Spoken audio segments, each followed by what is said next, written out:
Γεια σας από την ομάδα Αυτάρκειας και έχουμε φτιάξει σοκολάτα. Σοκολάτα όχι γάλακτος, αλλά μαύρη σοκολάτα.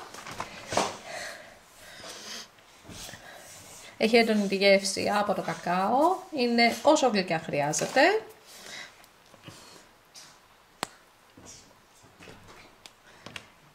Και τραγανή επίσης όσο χρειάζεται. Πάμε όμως να δούμε πώς τη φτιάξαμε. Θα χρειαστούμε 65 γραμμάρια κακάο, 25 γραμμάρια άχνη ζάχαρη και 40 γραμμάρια λάδι καρύδας. Θα βάλουμε το λάδι καρύδας σε ένα κατσαρολάκι, ώστε με μπεν μαρί να το λιώσουμε.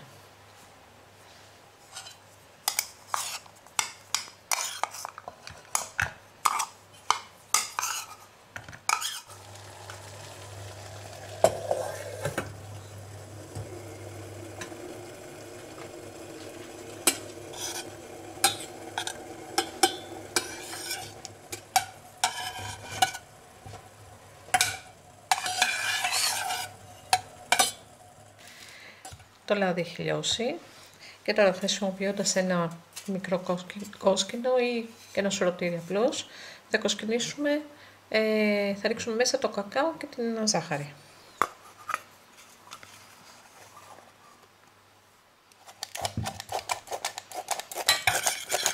Αυτό θα ανακατεύουμε.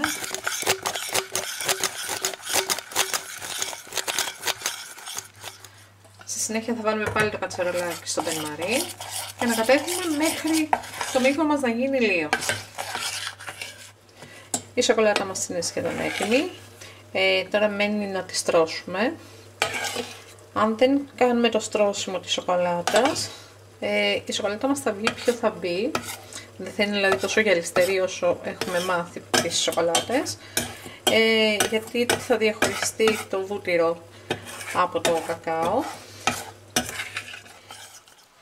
Έχουμε βάλει ένα μπολ με νερό σε θερμοκρασία δωματίου.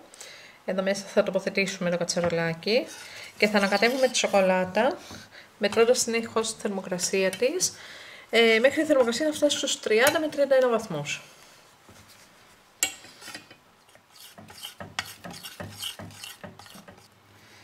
Έχουμε φτάσει στη θερμοκρασία που θέλουμε και τώρα θα στρώσουμε τη σοκολάτα σε μια φόρμα σιλικόνης.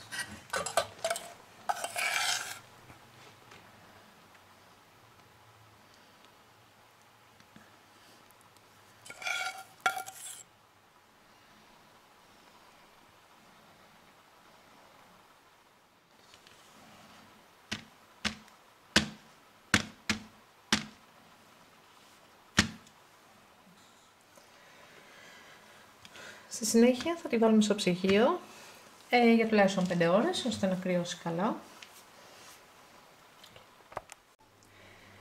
Η σοκολάτα μας έχει παγώσει, θα τη βγάλουμε τώρα.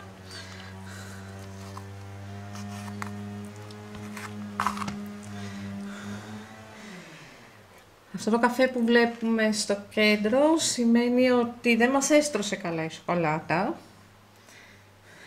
Γι' αυτό και έχει βγάλει εδώ πέρα το λάδι καρύδας.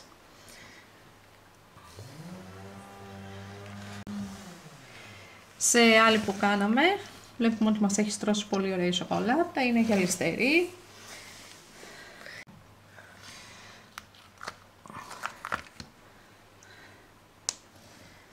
Είναι ωραία, σκληρή όπως είναι μια σοκολάτα. Η γεύση της είναι πολύ ωραία, μην ξεχνάμε βέβαια ότι είναι μια μαύρη σοκολάτα, δεν είναι σοκολάτα γάλακτος. Καλή επιτυχία και καλή απόλαυση!